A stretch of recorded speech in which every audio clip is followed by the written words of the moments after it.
नमस्कार दोस्तों, आप सभी का दिरोहित क्लासेस में हार्दिक हार्दिक स्वागत है। दोस्तों हम लोग झारखंड के बारे में पढ़ रहे हैं और पिछले वीडियो में हमने झारखंड के जलवायु के बारे में देखा था और आइए आज झारखंड के मिट्टियों के बारे में देखते हैं। आप सबों से रिक्वेस्ट है कि अगर अभी तक आपने हमारा चैनल दिरोहित क्लासेस सब्सक्राइब नहीं किया है तो प्लीज़ जल्दी से सब्सक्राइब कर लें और बेल आइकन दबाना ना भूलें। तो आइए आज की वीडियो को शुरू करते हैं। दोस्तों आज हम सभी देखने जा रहे हैं झारखंड की मिट्टियाँ और हम सभी जानते हैं कि निर्माण प्रक्रिया की दृष्टि से झारखंड में अवशिष्ट मिट्टी रेसिड्यूल सॉइल पाई जाती है और पठारी इलाकों में जमीन के अंदर खनिज एवं चट्टानों के अपक्षयन के परिणाम स्वरूप निर्मित अवशेष से बनी मिट्टी अवशिष्ट मिट्टी कहलाती है। एक बार फिर समझते हैं कि पठारी इलाकों में जो जमीन के अंदर खनिज और चट्टानों के जो अपक्षयन के परिणाम स्वरूप मिट्टी बनता है, जो अवशेष बनता है, उससे ही अवशिष्ट मिट्टी बनती है। और झारखंड में पाई जाने वाली मिट्टी को 6 प्रकार से बांटा गया है, 6 तरीके से बांटा गया है, 6 रूपों में वर्गीकृत किया गया है। तो आइए देखते हैं विस्तार से।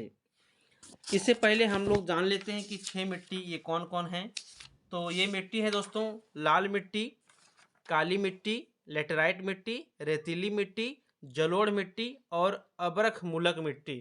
तो आइए आज की वीडियो को शुरू करने से पहले हम सभी इस वीडियो के अंत तक बने रहने का वादा कर लें, क्योंकि पूरा वीडियो जब आप देखेंगे तो ज़रूर आप झारखंड से संबंधित तैयारियों को नया रूप दे सकेंगे, नया धार दे सकेंगे। तो आइए जानते हैं लाल मिट्टी के बारे में, क्या इसके बारे में विस्तार है। तो दोस्तों लाल मिट्टी जो है इसका विस्तार छोटा नागपुर में है और इसकी विशेषता जो है यह झारखंड की सर्वप्रमुख मिट्टी है। यह मिट्टी छोटा नागपुर के लगभग 90% भाग में पाई जाती है। कितने भाग में? तो ये 90% भागों में पाई जाती है। दामोदर घाटी का गोंडवाना क्षेत्र तथा राजमहल उच्च भूमि को छोड़कर संपूर्ण छोटा नागपुर में लाल मिट्टी की अधिकता है। क्या है कि दामोदर घाटी का गोंडवाना क्षेत्र और राजमहल उच्च भूमि को जो अगर छोड़ दिया जाए तो संपूर्ण छोटा नागपुर में लेटेराइट मिट्टी, माफ करेंगे, लाल मिट्टी की अधिकता है। इस मिट्टी में यानी कि लाल मिट्टी में फेरिक ऑक्साइड तथा बॉक्साइट की अधिकता है, जिसके कारण इसका रंग लाल हो जाता है। कहीं कहीं इस मिट्टी का रंग पीला, धूसर, भूरा और काला भी मिलता है। और दोस्तों राज्य के हजारीबाग व कोडरमा क्षेत्र में अब्रख मूलक लाल मिट्टी, क्योंकि कोडरमा में बहुत ज़्यादा अब्रख पाया जाता है, इसलिए वहाँ की मिट्टी में अब्रख का होना लाजमी है। तो हजारीबाग और कोडरमा में अब्रख मूलक लाल मिट्टी तथा सिंहभूम व धनबाद के कुछ भागों में लाल काली मिट्टी जो होती है मिश्रित रूप से पाई जाती है। नीस एवं ग्रेनाइट के अवशेष से निर्मित होने तथा नाइट्रोजन, फास्फोरस और ह्यूमस की कमी से युक्त होने के कारण, यानी इसमें ह्यूमस बहुत कम होती है, जिसके कारण इसकी उर्वरा शक्ति कम होती है। दोस्तों जिस मिट्टी में ह्यूमस कम होता है वो मिट्टी उर्वरा कम होती है, कम उर्वरक होती है वो। यह मिट्टी ज्वार, बाजरा, रागी, गन्ना, मूंगफली आदि खेती हेतु अत्यंत उपयोगी होता है, अत्यंत उपयुक्त होता है। यानी कि लाल मिट्टी में जो है जो ज्वार होता है, बाजरा होता है, रागी, गन्ना, मूंगफली आदि की खेती बहुत अच्छे तरीके से होती है। तो अभी हमने देखा लाल मिट्टी के बारे में। आइए अब देखते हैं काली मिट्टी के बारे में। तो दोस्तों काली मिट्टी राजमहल के पहाड़ियों में पाया जाता है और इस मिट्टी को रेगुर मिट्टी भी कहा जाता है। आप लोग को ध्यान रखना है कि काली मिट्टी is also known as regur मिट्टी, ठीक है। काली मिट्टी को हम लोग रेगुर मिट्टी के नाम से भी जानते हैं तथा यह काले एवं भूरे रंग की होती है और इस मिट्टी का निर्माण अत्यंत बारीक कणों से होता है, अतः पानी पड़ने पर यह मिट्टी चिपचिपी हो जाती है। कैसी हो जाती है? चिपचिपी हो जाती है। और इस मिट्टी में यानी काली मिट्टी में लौह, लोहा, चूना, मैग्नीशियम तथा एल्यूमिना का मिश्रण पाया जाता है। दोस्तों इस मिट्टी में नाइट्रोजन, जैविक पदार्थ तथा फॉस्फेरिक एसिड की कमी पाई जाती है और बेसाल्ट के अपक्षयन से निर्मित यह मिट्टी कपास की खेती हेतु अत्यंत उपयोगी होता है। यानी कि इसमें बेसाल्ट जो होता है बहुत ज़्यादा है, उसका अपक्षयन होता है, जिसके कारण यह मिट्टी कपास की खेती के लिए अत्यंत उपयोगी हो जाता है। किंतु राजमहल क्षेत्र में इस मिट्टी में धान एवं चने की खेती की जाती है। हम सभी जानते हैं कि गुजरात और महाराष्ट्र में कपास की खेती होती है, और कपास की खेती जो होती है काली मिट्टी में होती है। आइए अब आगे बढ़ते हैं, लेटराइट मिट्टी के बारे में देखते हैं। तो दोस्तों लेटराइट मिट्टी जो है पलामू का दक्षिणी क्षेत्र, रांची का पश्चिमी क्षेत्र, संथाल परगना, पूर्वी राजमहल क्षेत्र और सिंहभूम के ढालभूम क्षेत्र में पाया जाता है, और यह गहरे लाल रंग की होती है तथा इसमें कंकड़ की अधिकता होती है। इसमें क्या होता है? कंकड़ की अधिकता होती है। और इस मिट्टी का निर्माण मानसूनी जलवायु की आर्द्रता तथा शुष्कता में क्रमिक परिवर्तन के फलस्वरूप उत्पन्न परिस्थितियों के प्रभाव स्वरूप हुआ है। यानी कि कभी कभी क्या होता है, मौसम कभी मानसूनी जलवायु हो जाता है, कभी आर्द्रता हो जाता है, कभी शुष्कता हो जाती है, तो इसके कारण जो क्रमिक परिवर्तन होता है, सिक्वेंसली जो चेंजेस होता है, उसके कारण इस मिट्टी का निर्माण होता है। और इस मिट्टी में लौह अयस्क यानी लौह ऑक्साइड की अधिकता होती है तथा यह कम उर्वर मिट्टी है, और सिंचाई साधनों की सहायता से इसमें मुख्यतः चावल तथा मोटे अनाज की कृषि की जाती है। तो दोस्तों 3 तरह की मिट्टी के बारे में हमने देख लिया है, पहला लाल मिट्टी, दूसरा काली मिट्टी, तीसरा लेटराइट मिट्टी। अब आइए देखते हैं रेतीली मिट्टी के बारे में। तो दोस्तों रेतीली मिट्टी जो है ये पूर्वी क्षेत्रभूमि, पूर्वी हजारीबाग, पूर्वी हजारीबाग और धनबाद में पाया जाता है। और इसकी विशेषता क्या है कि इस मिट्टी में लाल तथा पीले रंग का मिश्रण पाया जाता है, और इस मिट्टी में मोटे अनाजों की कृषि की जाती है। दामोदर घाटी क्षेत्र में मूलतः फुसफुस बलुई मिट्टी पाई जाती है। ध्यान रखना है आप सबों को कि दामोदर घाटी में फुसफुस बलुई मिट्टी पाई जाती है।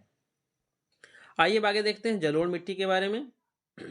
दोस्तों जलोढ़ मिट्टी जो है संथाल परगना में बेसिकली पाया जाता है, और यह झारखंड में पाई जाने वाली नवीनतम मिट्टी है जिसमें मृदा परिच्छेदिका का विकास नहीं हुआ है। यानी इसमें मिट्टी में बहुत कम पोर्स पाया जाता है, जिसके कारण क्या होता है कि ये ज़्यादा पानी को अवशोषित नहीं कर पाता है। और राज्य में भांगर पुराना जलोढ़ और खादर नवीन जलोढ़, भांगर मतलब होता है जो पुराना जलोढ़ मिट्टी है, और खादर मतलब नवीन जलोढ़ मिट्टी जो है, दोनों प्रकार की जलोढ़ मिट्टी पाई जाती है। ठीक है, हम सभी देख रहे हैं जलोढ़ मिट्टी के बारे में। और राज्य में साहेबगंज के उत्तरी एवं उत्तरी पश्चिमी भाग में भांगर तथा पूर्वी भाग एवं पाकुड़ जिले के क्षेत्र में खादर मिट्टी पाई जाती है। इस मिट्टी में चूना एवं पोटास की अधिकता, जबकि नाइट्रोजन एवं ह्यूमस की कमी पाई जाती है। और धान और गेहूं के लिए यह मिट्टी जो होती है अत्यंत ही उपयुक्त होती है। तो दोस्तों 4 मिट्टी के बारे में हमने देख लिया है, लाल मिट्टी, काली मिट्टी, लेटराइट मिट्टी, रेतीली मिट्टी और जलोढ़ मिट्टी के बारे में। अब आइए अंतिम मिट्टी जो है अब्रक मूलक मिट्टी, उसके बारे में जानते हैं। दोस्तों आप सबों से रिक्वेस्ट है कि अगर अभी तक आपने दी रोहित क्लासेस को सब्सक्राइब नहीं किया तो प्लीज़ सब्सक्राइब कर लें और बेल आइकन को दबाना ना भूलें। तो दोस्तों अब्रक मूलक मिट्टी जो है बेसिकली कोडरमा, मांडू, झुमरी, तिलैया और बड़का गांव में पाया जाता है। यानी कोडरमा, मांडू, झुमरी, तिलैया और बड़का गांव में पाया जाता है। अब्रक के खानों के समीप यह मिट्टी पाई जाती है। इसकी विशेषता है कि अब्रक के खानों के समीप यह मिट्टी पाई जाती है। कोडरमा, झुमरी, तिलैया, मांडू और बड़का गांव के क्षेत्रों में इस मिट्टी के पाए जाने के कारण इस क्षेत्र को अब्रक मिट्टी की पट्टी के नाम से जाना जाता है। यानी वहाँ पर बहुत ज़्यादा जो पाया जाता है अब्रक, उसके कारण से अब्रक पट्टी के नाम से भी जानते हैं। और इस मिट्टी का रंग हल्का गुलाबी होता है तथा कुछ स्थानों पर नमी के कारण इसका रंग पीला हो जाता है। यह मिट्टी अत्यंत उपजाऊ होती है, लेकिन इन क्षेत्रों में जल की कमी के कारण इस मिट्टी में समुचित ढंग से कृषि कार्य संभव नहीं हो पाया है। यानी कि जल की कमी के कारण इस मिट्टी में अच्छे से सिंचाई नहीं हो पाता है और अच्छे से कृषि कार्य संभव नहीं हो पाता है। तो आइए दोस्तों एक मैप को देखते हैं हम सभी। ये झारखंड की मृदा का कहाँ कहाँ विस्तार हुआ है, कहाँ कहाँ कौन सी मिट्टी है, इसके बारे में हम सभी जानते हैं। तो दोस्तों जो स्क्वायर में आप देख रहे हैं गोल गोल, ये लाल मृदा वाली क्षेत्र है, ये लाल मृदा वाली क्षेत्र है दोस्तों। और जहाँ पर ये ब्लैक है ये काली मिट्टी पाई जाती है। यहाँ लाल लेटराइट मिट्टी पाई जाती है। यहाँ पर लेटराइट मिट्टी पाई जाती है, ये लेटराइट मिट्टी वाला क्षेत्र है। और ये रेतीली मिट्टी वाला क्षेत्र है।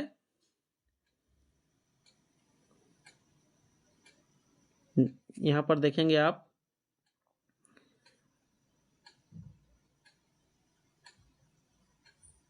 रेतीली मिट्टी का क्षेत्र बहुत ही कम नज़र आ रहा है। और उसके बाद आप सभी देख रहे हैं यहाँ पर जलोढ़ मिट्टी, जहाँ पर क्रॉस लगा हुआ है, जलोढ़ मिट्टी है, ये जलोढ़ मिट्टी है। और जो ये ब्लैक है ये आपका अब्रक मुल्लक है। और ये आपका जो क्षेत्र बच गया है ये आपका रेतीली मृदा है। आइए कुछ और मिट्टी के बारे में जान लेते हैं, कुछ और चीज़ें सामने निकल कर आई है। तो कुछ और है अन्य गौड़ मिट्टी समूह, इसके बारे में हम लोग देख लेते हैं थोड़ा सा।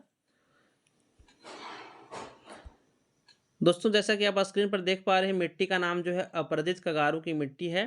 और इसका जो विस्तार क्षेत्र है ये ढाल युक्त क्षेत्र में, तीव्र ढाल युक्त क्षेत्र जो बहुत ही ज़्यादा स्लोपिंग होता है वहाँ पर पाया जाता है।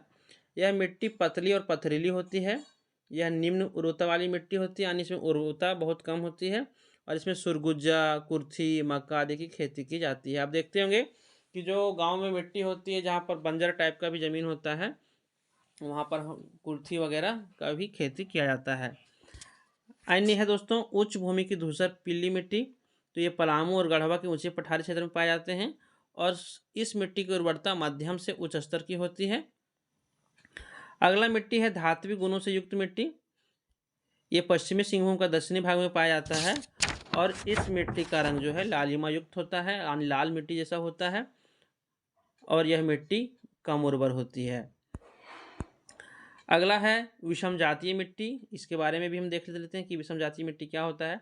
तो ये पश्चिमी सिंहभूम के मध्यवर्ती एवं उत्तरी भाग तथा सरायकला के क्षेत्र में पाया जाता है। और यह मिट्टी विभिन्न मूल के चट्टानों के अवशेषों के मिश्रण से निर्मित होती है। और दोस्तों इस भूमि में इसका रंग पीला तथा निम्न भूमि में काला होता है, यानी ऊंचा जो भूमि होता है उसमें पीला रंग का होता है और जो निम्न भूमि होता है वहाँ काला व धूसर होता है। और इसमें मध्यम स्तर की उर्वरता पाई जाती है, यानी कि कह सकते हैं कि बहुत ज़्यादा उर्वरता नहीं पाई जाती है। कुछ और मिट्टी हैं चिकनी मिट्टी का, जैसे कि बहुत सारा मिट्टी हम लोग कहते हैं। तो मिट्टी का कुछ स्थानीय नामों को देख लेते हैं कॉलम में, आप जैसा कि देख पा रहे हैं स्क्रीन पर। तो दोस्तों चिकनी मिट्टी को हम लोग क्यावाल, चीटा, नगरा, गोबरा, हलमाद, हासा आदि के नाम से जानते हैं। दोमट मिट्टी को खेरसी, चरका, लोबो, बालसुंदर, आरा, हासा मिट्टी के नाम से जानते हैं। और बलुई मिट्टी को बाला, गोरिस, जारिया और गिटाल, हासा के नाम से जानते हैं। आइए कुछ भूमि का स्थानीय नाम है उसे भी देख लेते हैं। तो दोस्तों हम लोग सभी जानते हैं, इसमें हंसने की कोई बात नहीं है। टाँड़ जो होती है उसे ऊंची भूमि को टाँड़ कहते हैं। ऊंची भूमि को, जो ऊंचे जगह पर भूमि होती है उसे टाँड़ कहते हैं।